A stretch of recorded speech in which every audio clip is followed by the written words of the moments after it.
Yeezy 500 High Tactical Boots. Leaked a while back. I've been looking forward to a true release of this pair. And finally, on May 27th of 2024, the highs as I'll call them, were loaded up on the Adidas Confirmed app. Unlike most of the slides and foam runners, the highs were immediately available for purchase without having to enter any raffle. Thought I was out of luck when they first went on sale, as there was some kind of bug in the Confirmed app that made certain models appear sold out.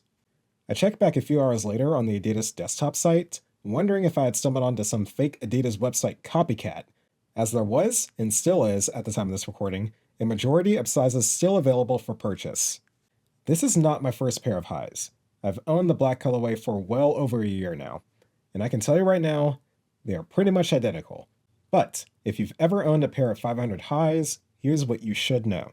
Unique to the highs, you'll find a second pair of laces. The ones that are already on the boot are fire starters, and if you travel as much as me, you probably want to swap them out to avoid any complications at an airport. Unlike my first pair of highs, this sand colorway, produced in December of 2022, did not come with a stand-up to hate pen. As far as sizing goes, both black and sand colorways fit true to size.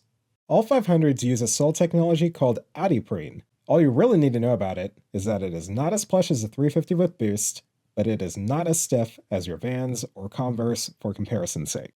Personally, the 500 highs are my favorite Adidas Yeezy model, and I can talk all day about the comfort and balance.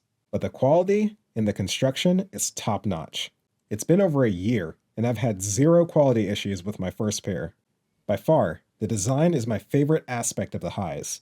Yeah, the sole looks a bit goofy, and may not be up to par with most boot-related activities, and some people wouldn't even call these real boots. To put it simply, think what you want. It blends the ideas of toughness and precision with daily ability and comfort, and I think it's a shame that we may never see this model again. But who knows? With Yeezy being its own thing and Steven Smith still leading all the shoe designs, we could be in for a surprise. Anyway, thanks for watching.